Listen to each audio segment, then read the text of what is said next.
Welcome to Extraordinary Creatives. I'm Kerry Hand, 35 years as a gallerist, curator and institutional director, now coaching artists and creative leaders to build creative lives that reward them. 2 episodes a week on audio and video, an honest conversation with an extraordinary creative about their work and their life, and a shorter deep dive into the mindset and strategy questions creative people actually face. Thanks for being here. Let's get into it.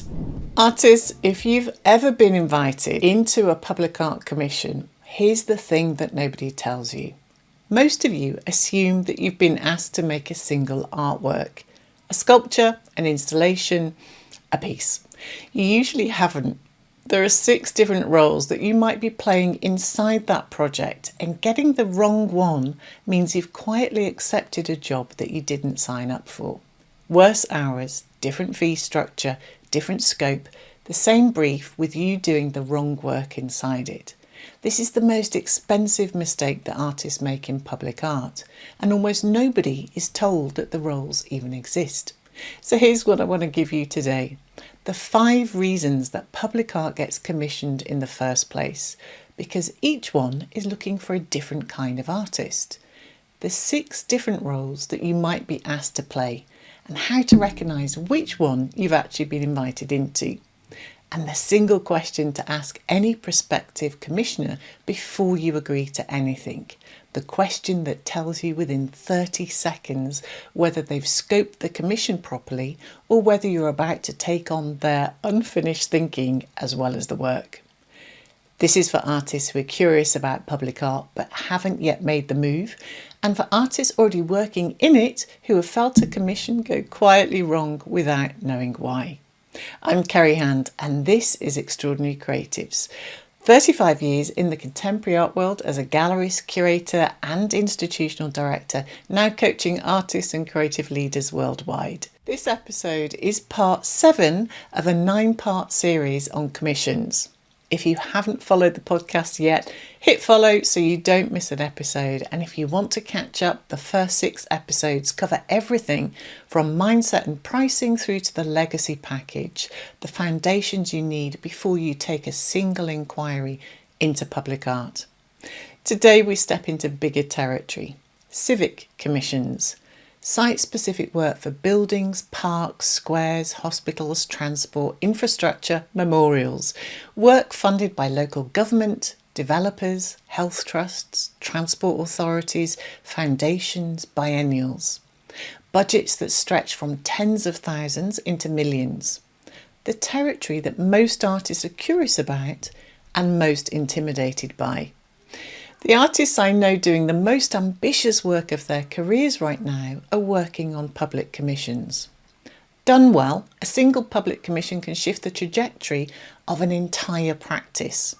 Done badly, it can swallow 2 years of your life and leave you broke, exhausted and quietly furious. The difference between those 2 outcomes is not luck, it's structure, role clarity and knowing what you're walking into. So let's get stuck in. Number 1, site-specific. The work is designed in response to a particular location. It responds to the site through scale, material, form and concept. The relationship to the context is what makes the work resonate. Site-specific, done well, is what stays in collective memory.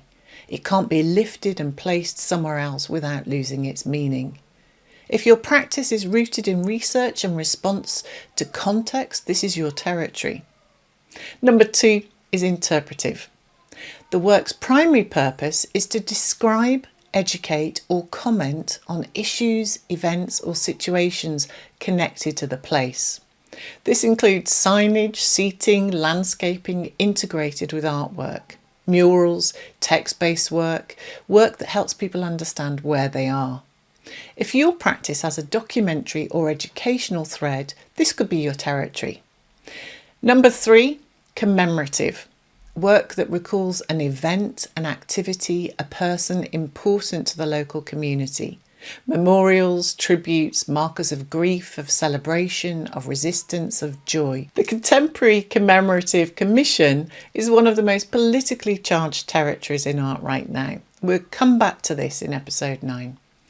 So if your practice engages with memory, history, loss, or collective experience, this could be your territory, but it's also the territory with the highest emotional stakes.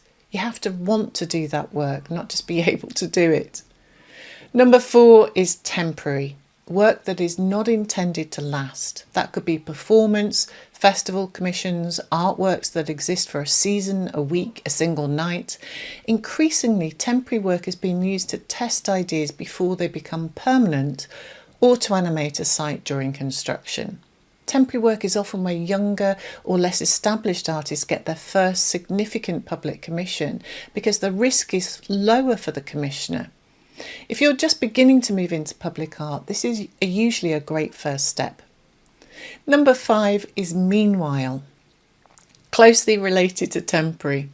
Meanwhile commissions activate vacant or underused spaces while bigger plans are being developed. Empty shop fronts, disused buildings, hoarding sites around construction sites, sites in transition. Meanwhile work has become a substantial channel of public art commissioning in the last decade, and it's often more accessible to artists who are not yet on the radar of major civic commissioners. So we've got 5 rationales there. Different artists, different fees, different time frames. The first useful question to ask yourself is, which of those 5 is closest to what I make already and how I work? Because that tells you which kind of public commission to be looking for. And now to the bit that most artists genuinely don't know. When you're working on a public art project, you're not just an artist who makes work. There are at least 6 different roles you might be commissioned to play, and they're paid differently, structured differently, and suit different kinds of practitioner. Understanding which role you've been invited to at the start of the conversation is often the difference between a commission that works and a commission that quietly fails.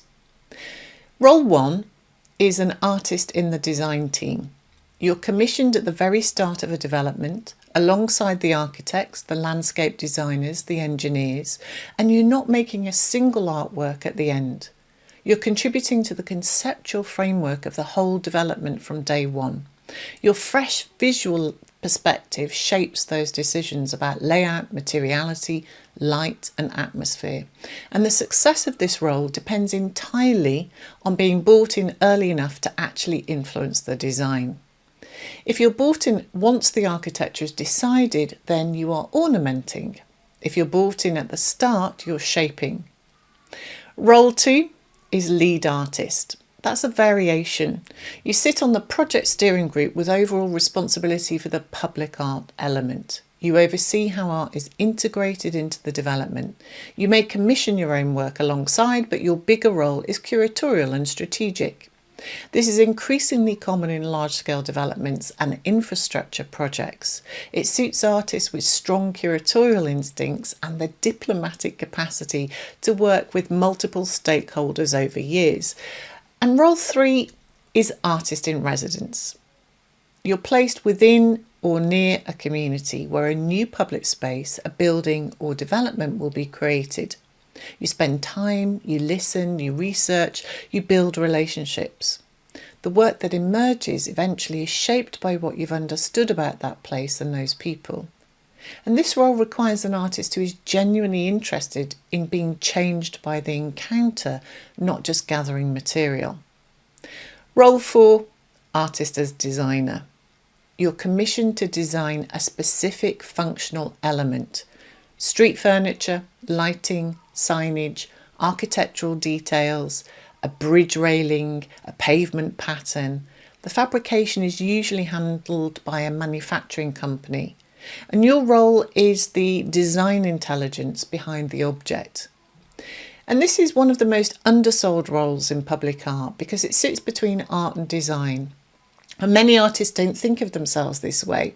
So if your practice has a strong design sensibility, this is a real channel of work. Role 5 is artist as educator.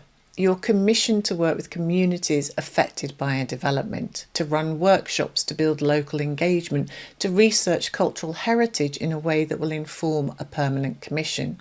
You may or may not also be the artist who makes the final work. Role 6, artist as facilitator. You bridge ideas. You hold space between communities and the project. You're commissioned because you can navigate complex group dynamics, surface ideas that might otherwise stay buried, and translate community vision into actionable creative direction. 6 roles. And most artists, when an inquiry comes in, default to assuming they've often been asked to make a single artwork. Often they haven't.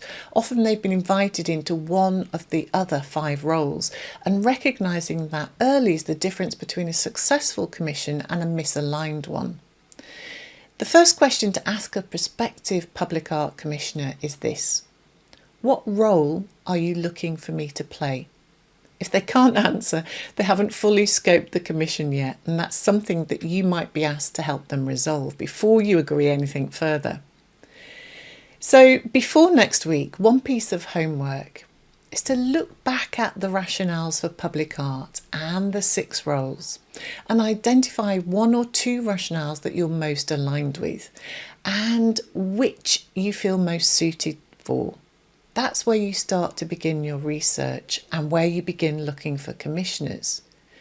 Now, I have commissioned artists who have been all of those roles on a commission over 2 years, but it's fair to say that not every artist enjoys each of those roles or wants to play each of those roles. So sometimes it's worth recognising you might not be able to be all things in public art. You can be a specific aspect of those roles done well, that a specific set of commissioners recognise and come back to. So next week in episode 8, we're going to move into what genuinely changes when you step into a public commission. The time horizons, the stakeholder complexity, the procurement process, budgets that sound large and aren't by the time they've covered everything they need to cover. We're going to look at maintenance, insurance and contracts that require legal advice, and the practical realities that mean an artist needs a support structure around them, not just a studio. If you don't want to miss it, please hit follow or subscribe now so it lands in your feed automatically. And if this episode has been useful, share it with one other artist who's curious about public art but hasn't yet made the move. And for a text version of today's episode, plus new practical guidance every week, you can subscribe to Beat the Block at kerryhand.com/subscribe, link in the show notes. Drop me a message, tell me which of the 6 roles you most recognise yourself in. Again, I read everything. Thanks for listening. See you next week. Thank you for spending this time with me. If something in this episode landed for you, please share it with one person who needs to hear it. Come and find me on Instagram at kerryhand, that's CERIHAND, and join thousands of creatives reading my weekly newsletter at kerryhand.com/subscribe for practical advice you can use this week straight to your inbox every Friday. Until then, keep making the work that only you can make.